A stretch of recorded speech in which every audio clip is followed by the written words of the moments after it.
ছাত্ৰ ছাত্ৰীহঁত তোমালোক আটাইকে ইউটিউব চেনেললৈ স্বাগতম জনাইছোঁ। আহাচোন আজি আমি সপ্তম শ্ৰেণীৰ বতাহ, ধুমুহা আৰু ঘূৰ্ণীবতাহ নামৰ পাঠটি অকণমান আলোচনা কৰোঁ। তোমালোকে চেনেলটো ছাবস্ক্ৰাইব কৰি ল'বা, তেতিয়া নতুন নতুন ভিডিঅ'সমূহ পাই থাকিবা। ছাত্ৰ ছাত্ৰীহঁত আমি সকলোৱে বতাহ অনুভৱ কৰোঁ, নহয় জানো? আমি মনত পেলাওঁ আহাচোন, বতাহনো কাক কয়? গতি কৰি থকা বায়ুকে বতাহ বুলি কোৱা হয়। আমাৰ গৰম লাগিলে আমি বিচনীৰে বাহ লওঁ বা বৈদ্যুতিক পাংখাখন চলাই দিওঁ, আমি তেতিয়া শীতল অনুভৱ কৰোঁ। সেয়া হৈছে আমাৰ ঠাণ্ডা বতাহ, নহয় জানো? তোমালোকে পেপাৰে পত্ৰই বা টেলিভিছন আদিত ঘূৰ্ণী বতাহৰ তাণ্ডৱ কথা শুনি থাকা বা দেখিছা, আৰু সেই ঘূৰ্ণী বতাহৰ ফলতে বহুতো ক্ষয় ক্ষতি হোৱাও তোমালোকে নিশ্চয় শুনিছা। ঘূৰ্ণী বতাহৰ তাণ্ডৱত কৃষি, যাতায়ত, যোগাযোগ আৰু বিদ্যুৎ যোগানৰ বহুত ক্ষতিসাধন হয়। আমি বায়ু, বতাহ আৰু ঘূৰ্ণী বতাহৰ সম্পৰ্কে জনাৰ বা পঢ়াৰ আগতে আমি কিছু ক্ৰিয়াকলাপ কৰি ল'ব লাগিব, আৰু আমি বায়ুৰ ধৰ্ম সম্পৰ্কে কিছু আলোচনা কৰোঁ আহাচোন। বায়ুৱে চাপ দিয়ে। বায়ুৱে আমাৰ চৌপাশে চাপৰ সৃষ্টি কৰে। ছাত্ৰ ছাত্ৰীসকল, ক্ৰিয়াকলাপ এটা চাই লওঁ আহাচোন। প্ৰথমতে হাফৰ থকা টিনৰ টেমা এটা লোৱা। টেমাটোৰ প্ৰায় আধা ভাগ পানীৰে পূৰ কৰা। মমৰ শিখাত টেমাটো গৰম কৰি পানীখিনি উতলোৱা। কিছু সময়ৰ বাবে পানীখিনি উতলাবলৈ দিয়া, আৰু তাৰ পাছত ততাতৈয়াকৈ টেমাটো হাফৰখন টানকৈ বন্ধ কৰি দিয়া। গৰম টেমাটো হাতেৰে ধৰোঁতে কিছু সাৱধানতা অৱলম্বন কৰিবা। আৰু এতিয়া এটা ধাতুৰ চৰিয়া বা বেচিন এটাত টেমাটো থোৱা। তাৰ পাছত টেমাটোৰ ওপৰত ঠাণ্ডা পানী ঢালি দিয়া। এতিয়া মন কৰাচোন টেমাটোৰ কেনেধৰণৰ পৰিৱৰ্তন হ'ল। যদি তোমালোকে টেমা নোপোৱা, তেন্তে এটা কোমল প্লাষ্টিকৰ বটলো ল'ব পাৰা। ইয়াত গৰম পানীৰে পূৰ্ণ কৰি বটলটো খালী কৰি ততাতৈয়াকৈ হাফৰখন টানকৈ মাৰি দিবা আৰু বটলটো বোৱতী পানীত ৰাখিবা। তোমালোকে বাৰু এই অভিজ্ঞতাৰ পৰা কি গম পালা? টেমাটোৰ আকৃতিৰ পৰিৱৰ্তন ব্যাখ্যা দিবলৈ আমি চাওঁ আহাচোন। টেমাটোৰ ওপৰত ঠাণ্ডা পানী ঢালি দিলে টেমাটোৰ আভ্যন্তৰৰ কিছু বাষ্প পানীলৈ ঘনীভূত হোৱাৰ পৰিণতিত টেমাটোৰ আভ্যন্তৰত বায়ুৰ পৰিমাণ কিছু হ্ৰাস পায়। ফলত টেমাৰ আভ্যন্তৰৰ বায়ুৰ চাপ টেমাৰ বহিৰ্ভাগৰ বায়ুৰ চাপতকৈ কমি যায়, আৰু এই কাৰণেই টেমাটো সংকুচিত হৈ পৰে। আমি প্লাষ্টিকৰ বটলসমূহত অলপ গৰম পানী বা এনেকুৱা ধৰণৰ গৰম চাপ বা তাপ পৰিলে অকণমান তাৰ আকৃতি বিকৃত হোৱা প্ৰায়ে লক্ষ্য কৰোঁ, নহয় জানো? ছাত্ৰ ছাত্ৰীহঁত, তোমালোকৰ কিছু অভিজ্ঞতাৰ কথা মনত পেলোৱাচোন। চিলা উৰাওঁতে তোমালোকে পিছফালৰ পৰা বতাহে সহায় কৰেনে? নাৱত যেতিয়া নৌকা ভ্ৰমণ কৰা হয়, তেতিয়া তোমালোকক পিছফালৰ পৰা বতাহ আহিলে বঠা ববলৈ সুচল হৈ নপৰেনে? ঠিক তেনেদৰে চাইকেলৰ টিউব টান কৰি ৰাখিবলৈ আমি টিউবত বায়ু ভৰাওঁ, নহয় জানো? এইটো জনা যায় যে চাইকেলৰ টিউবত মাত্ৰাধিক বায়ু ভৰালে টিউবটো ফাটি যাব পাৰে। টিউবৰ ভিতৰত বায়ুৱেনো কি কাম কৰে? চাইকেলৰ টিউবত থকা বায়ুৱে কেনেকৈ টিউবৰ আকৃতি বজাই ৰাখে? এইবোৰ অভিজ্ঞতাই দেখুৱায় যে বায়ুৱে চাপ প্ৰয়োগ কৰে। বায়ুৰ চাপৰ বাবেই বতাহৰ গছৰ পাত লৰে, বেনাৰ বা পতাকা লৰচৰ কৰে ইত্যাদি, নহয় জানো? ছাত্ৰ ছাত্ৰীহঁত, বায়ুৰ চাপ নিম্ন হ'লে কোবাল বতাহৰ সৃষ্টি হয়। আমি ক্ৰিয়াকলাপ এটা চাওঁ আহাচোন। কাগজৰ সৰু টুকুৰা এটা সুতুৰা-মুতুৰ কৰি বল এটা সাজা। চিত্ৰত দেখুওৱাৰ দৰে বটলটো হাতত লৈ কাগজৰ বলটো বটলটোৰ ঠিক মুখতে থোৱা আৰু ফু মাৰি বলটো বটলটোৰ ভিতৰলৈ ঠেলি পঠিয়াবলৈ চেষ্টা কৰা। এনেদৰে বিভিন্ন আকাৰৰ বটল লৈ তোমালোকে এই ক্ৰিয়াকলাপটো কৰিবলৈ চেষ্টা কৰাচোন। আচলতে আমি ইয়াৰ পৰা কি নিৰীক্ষণ কৰিলোঁ? যদি বটলৰ ভিতৰলৈ ফুৱাই দিলে বটলৰ মুখত থকা বায়ুৰ গতি বাঢ়ি যায়, ফলত তাত বায়ুৰ চাপ কমে। বটলৰ ভিতৰত বায়ুৰ চাপ বটলৰ মুখতকৈ বেছি হয়। বটলৰ ভিতৰত থকা বায়ুৱে বলটো ঠেলি বাহিৰলৈ উলিয়াই দিয়ে, নহয়নে বাৰু? আন এটা ক্ৰিয়াকলাপ চাই লওঁ আহাচোন। দুটা সমান আকাৰৰ বেলুন লোৱা। চিত্ৰত দেখুওৱা হৈছে বেলুন দুটাৰ অলপ পানী ভৰোৱা আৰু বেলুন দুটা ফুলোৱা আৰু এডাল সূতাৰে সিহঁতক বান্ধা। এতিয়া বেলুন দুটা চাইকেলৰ স্পক বা মাৰি এডালত 8 পৰা 10 চেণ্টিমিটাৰ ব্যৱধানত ওলমাই দিয়া। বেলুন দুটাৰ মাজৰ ঠাইখিনিত ফু মাৰি দিয়াচোন। কি ঘটিব? বিভিন্ন ধৰণৰ বেলুন দুটাৰ ওপৰত ফুৱাই দিয়া আৰু কি ঘটে লক্ষ্য কৰাচোন বাৰু। আচলতে তোমালোকে কি লক্ষ্য কৰিলা? বেলুন দুটাৰ মাজেৰে ফুৱাই দিলে সিহঁতে পৰস্পৰৰ কাষ চাপি আহে। ই কেনেকৈ ঘটিবলৈ পালে? ই সম্ভৱ হ'ব যদিহে বেলুন দুটাৰ মাজৰ ঠাইখিনিত বায়ুৰ চাপ কিবা উপায়েৰে কমি যায়। বেলুনকেইটা বাহিৰৰ চাপে সিহঁতক পৰস্পৰৰ পিনে ঠেলি পঠিয়ায়। আমি দেখিলোঁ যে বতাহৰ গতি বঢ়াৰ লগে লগে বায়ুৰ চাপ কমি যায়। তীব্ৰ গতিত বতাহ ঘৰৰ মূধচৰ ওপৰেৰে প্ৰবাহিত হ'লে কি হয় বাৰু? মূধচবোৰ নিশকতীয়া হ'লে সেইবোৰ উৰুৱাই লৈ যায়, নহয় জানো? তোমালোকৰ তেনে বহুতো অভিজ্ঞতা আছে। বন্ধুসকলৰ লগত বিনিময় কৰিবাচোন। তেতিয়া তোমালোকে বতাহনো কেনেকৈ সৃষ্টি হয়, বতাহে কেনেকৈ বৰষুণ কঢ়িয়াই আনে আদি সম্পৰ্কে কিছু বুজিবলৈ আভাস পাবা। আগতে তোমালোকে শিকি আহিছা যে গতিপ্ৰাপ্ত বায়ুকে বতাহ বোলে। বায়ু উচ্চ চাপসম্পন্ন অঞ্চলৰ পৰা নিম্ন চাপ থকা অঞ্চললৈ বয়। চাপৰ পাৰ্থক্য যিমানে বাঢ়ি গৈ থাকে, বায়ুৰ গতিও অনুৰূপভাৱে বৃদ্ধি হৈ গৈ থাকে। ছাত্ৰ-ছাত্ৰীহঁত, বায়ু গৰম হ'লে প্ৰসাৰিত হয়। ক্ৰিয়াকলাপ এটা চাওঁ আহাচোন। পানী উতলাব পৰা নলী এটা যোগাৰ কৰি লোৱা। নলীটোৰ মুখত বেলুন এটা বহলাই টানকৈ লগাই দিয়া। বেলুনটো টানকৈ লগাবৰ বাবে তোমালোকে আঠাযুক্ত ফিটাও ব্যৱহাৰ কৰিব পাৰা। এটা বিকাৰত অলপমান গৰম পানী লৈ বেলুনসহ নলীটো গৰম পানীত সুমুৱাই দিয়া। বেলুনৰ আকৃতিৰ কিবা পৰিৱৰ্তন হয় নেকি বাৰু? 2 বা 3 মিনিট সময় বেলুনটো নিৰীক্ষণ কৰাচোন। নলীটো উলিয়াই আনি কোঠালীৰ উষ্ণতাত ঠাণ্ডা হ'বলৈ দিয়া। আন এটা বিকাৰত হিমশীতল ঠাণ্ডা পানী লোৱা আৰু বেলুনটোৰ সৈতে নলীডাল ঠাণ্ডা পানীৰ 2 পৰা 3 মিনিট সময়ৰ বাবে থোৱা আৰু পুনৰ কিবা পৰিৱৰ্তন হৈছে নেকি লক্ষ্য কৰাচোন। নলীটোৰ গৰম পানীত থকা অৱস্থাত কি কাৰণে বাৰু বেলুনটো ফুলি উঠিছিল? নলীটো ঠাণ্ডা পানীত থকা অৱস্থাত একেটা বেলুনেই কিয় চেপেটা হৈ গ'ল? আমি আচলতে এইটো সিদ্ধান্ত ল'ব পাৰোঁ নেকি যে গৰম হ'লে বায়ু প্ৰসাৰিত হয় আৰু নলীটো ঠাণ্ডা হোৱাৰ লগে লগে বায়ুখিনি কি হয় বাৰু? তোমালোকে অকণমান চিন্তা কৰাচোন। আমি আন এটা ক্ৰিয়াকলাপ চাওঁ আহা। একে আকাৰৰ দুখন কাগজৰ মোনা লোৱা আৰু ধাতু বা কাঠৰ মাৰি এডালত 2 মূৰৰ মোনা দুটা ওলোটাকৈ আঁৰি দিয়া। এতিয়া মাৰিডালৰ সোঁমাজত এডাল সূতা বান্ধি লোৱা।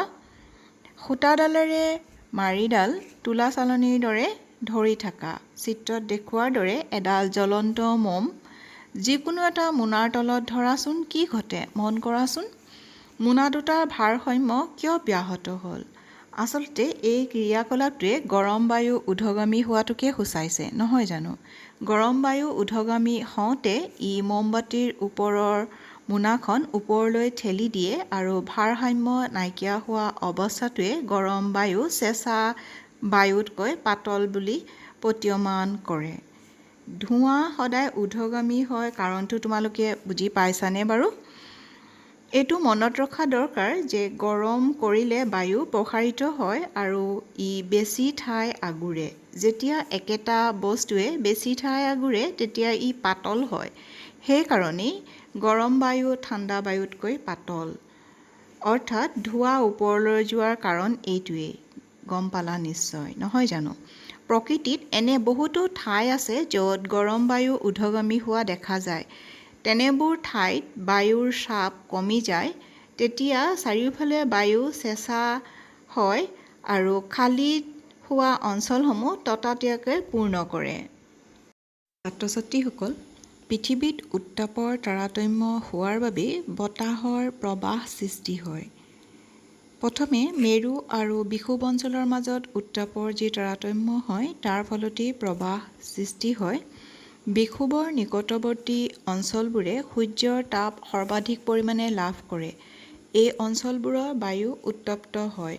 উত্তপ্ত বায়ু ঊৰ্ধ্বগামী হয় আৰু বিষুৱৰ দুয়োফালে 0 পৰা 30 ডিগ্ৰী অক্ষাংশৰ অন্তৰ্গত অঞ্চলত শীতল বতাহ এই খালী ঠাইসমূহ পূৰ্ণ কৰিবলৈ প্ৰৱাহিত হ'বলৈ আৰম্ভ কৰে। এই বতাহ উত্তৰ আৰু দক্ষিণৰ পৰা বিষুৱলৈ বয়।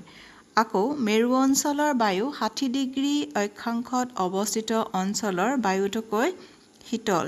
এনেবোৰ অক্ষাংশৰ গৰম বতাহ ঊৰ্ধ্বগামী হয় আৰু মেৰু অঞ্চলৰ শীতল বতাহ বৈ আহি তেনেদৰে খালী হোৱা ঠাইবোৰ পূৰ্ণ কৰে। উত্তৰৰ পৰা দক্ষিণলৈ নাইবা দক্ষিণৰ পৰা উত্তৰলৈ প্ৰৱাহিত বতাহ উত্তৰ-দক্ষিণকৈ প্ৰৱাহিত হ'ব লাগে, কিন্তু পৃথিৱীৰ আৱৰ্তনৰ বাবে বতাহৰ দিশ সলনি হয়। দ্বিতীয়তে, স্থলভাগ আৰু জলভাগৰ উত্তাপৰ তাৰতম্য। গ্ৰীষ্মকালত বিষুৱীয় অঞ্চলৰ স্থলভাগ সোনকালে গৰম হয় আৰু প্ৰায়ভাগ সময়তে স্থলভাগৰ উষ্ণতা সাগৰৰ পানীৰ উষ্ণতাতকৈ বেছি হয়। স্থলভাগৰ বায়ু উত্তপ্ত হয় আৰু ওপৰলৈ উঠে। ইয়াৰ পৰিণতিত জলভাগৰ পৰা স্থলভাগলৈ বতাহৰ প্ৰৱাহ আৰম্ভ হয় আৰু ইয়েই হৈছে মৌচুমী বতাহ। শীতকালত বতাহৰ গতি বিপৰীতমুখী হয়, অৰ্থাৎ ই স্থলভাগৰ পৰা জলভাগলৈ প্ৰৱাহিত হয়। সাগৰৰ পৰা অহা বতাহে জলীয় ভাপ কঢ়িয়াই আনে আৰু ফলস্বৰূপে বৰষুণ হয়। ই জলচক্ৰৰ এটা অংশ। মৌচুমী বতাহে পানী কঢ়িয়ায় আৰু এই কাৰণেই বৰষুণ হয়। মেঘে বৰষুণ দিয়ে আৰু আমাক আনন্দিত কৰে। আমাৰ দেশৰ কৃষকসকলে ফচলৰ বাবে প্ৰধানকৈ বৰষুণৰ ওপৰত নিৰ্ভৰ কৰে। অৱশ্যে এই প্ৰক্ৰিয়াৰ পৰিণতি সদায় মংগলজনক নহ'বও পাৰে। বৰষুণে প্ৰায়ে সমস্যাৰ সৃষ্টি কৰে। প্ৰকৃতিয়ে প্ৰায়ে এনে কিছুমান পৰিস্থিতি উদ্ভৱ কৰে যিবোৰে কেতিয়াবা অতিশয় দুৰ্যোগ নমাই আনে আৰু মানুহ, প্ৰাণী আৰু গছ-গছনিৰ জীৱনৰ প্ৰতি ভাবুকিস্বৰূপ হৈ পৰে। তেনেধৰণৰে দুটা দুৰ্যোগ হৈছে বিজুলী ঢেৰেকনিৰে সৈতে ধুমুহা আৰু ঘূৰ্ণীবতাহ। বিজুলী ঢেৰেকনিৰে সৈতে অহা ধুমুহা। ভাৰতবৰ্ষৰ নিচিনা কিছুমান উষ্ণ আৰু আৰ্দ্ৰ বিষুৱীয় অঞ্চলত সঘনে বিজুলী ঢেৰেকনিৰে সৈতে ধুমুহাৰ সৃষ্টি হয়। উষ্ণতা বঢ়াৰ লগে লগে বতাহ সজোৰেৰে ঊৰ্ধ্বগামী হয়। এই ঊৰ্ধ্বগামী বতাহে পানীৰ কণিকাবোৰ ওপৰলৈ কঢ়িয়াই নিয়ে, য'ত সিহঁতৰ ঘনীভূত হয় আৰু পুনৰ তললৈ সৰি পৰে। অধোগামী পানীৰ কণিকা আৰু ঊৰ্ধ্বগামী বায়ুৰ দ্ৰুত চলনৰ ফলত বিজুলী আৰু শব্দৰ সৃষ্টি হয়। এই পৰিঘটনাটোৱেই হ'ল বিজুলী ঢেৰেকনিৰে সৈতে ধুমুহা।